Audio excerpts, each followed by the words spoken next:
Serial मन में अति सुंदर में अब राधिका खोल देगी सुजाता की पोल।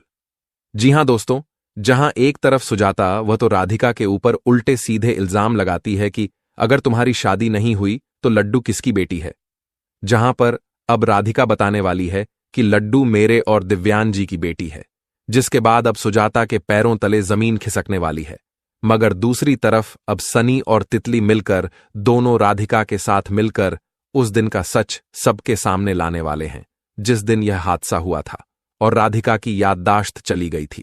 और राधिका यहां से बाहर कैसे गई, पर यह सब होता कैसे, जहां एक तरफ आपको पता ही है कि दिव्यम की हालत ठीक हो गई थी राधिका के आने से, तो वहीं राधिका के साथ मिलकर अब घर पे गृह प्रवेश हो जाता है, जहां पे सुजाता फिर ड्रामा करती है और डेकोरेशन खराब कर देती है।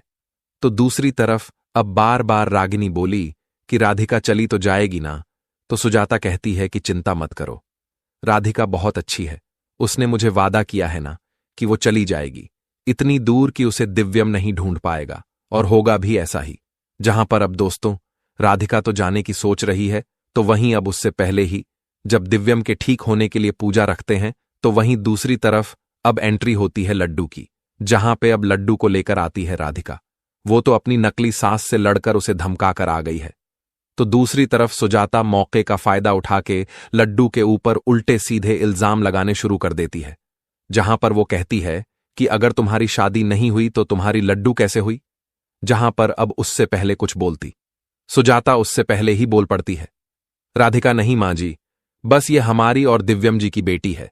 जहां पर अब आपको बता दें, लड्डू का सच तो सबके सामने आ गया, पर सनी और तितली राधिका से पूछना शुरू करते हैं कि आखिर तुम्हें हमारे रूम में क्या कर रही थी, उस दिन हम लोग तो पार्टी कर रहे थे, और आखिर तुम्हें पता है कि हमारी मां कहां है और छत कैसे गिरी, क्या तुम्हें कुछ भी याद है राधिका, जहां पर और राधिका सबके सामने बताती है कि यह उन्हीं लोगों ने किया था जिससे मां जी मिल रही थीं।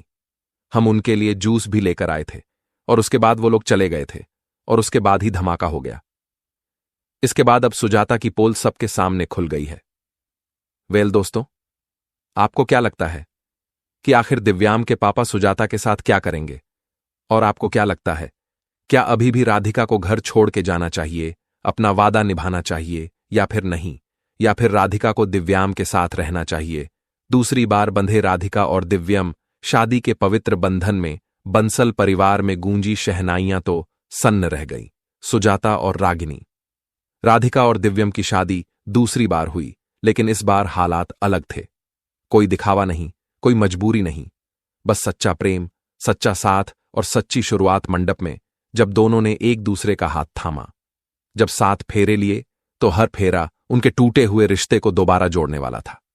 हर मंत्र, हर घड़ी जैसे वक्त से कह रही थी, अब की बार यह प्रेम नहीं टूटेगा। लेकिन जहां प्रेम ने जीत का जश्न मनाया, वहीं कुछ चेहरे थे जो इस जीत से जल रहे थे। सुजाता और रागिनी। रागिनी, जिसने शादी के नाम पर सिर्फ स्वार्थ देखा था, आखिरी वक्त तक दिव्यम को रोकने की कोशिश करती रही। उसने चिल्लाकर कहा, मैं तुम्हारी पत्नी हूं दिव्यम, तुम मेरी जिंदगी हो। लेकिन दिव्यम का जवाब सुनकर सब सन्न रह गए। दिव्यम ने कहा, रागिनी, तुम मेरी बीवी जरूर बनी थी, लेकिन मेरे दिल में कभी जगह नहीं पा सकी। राधिका ही मेरी असली पत्नी थी, है और हमेशा रहेगी। आज मैं उसी रिश्ते को फिर से जीने जा रहा हूं जिसे तुम कभी समझी ही नहीं। सुजाता, जिसने कभी राधिका को इस घर से निकालने की साजिश रची थी, वो भी खामोश खड़ी थी। उसकी आंखों में हार साफ नजर आ रही थी। एक मां जो बेटे की खुशियों से नहीं, अपनी जिद से बंधी थी।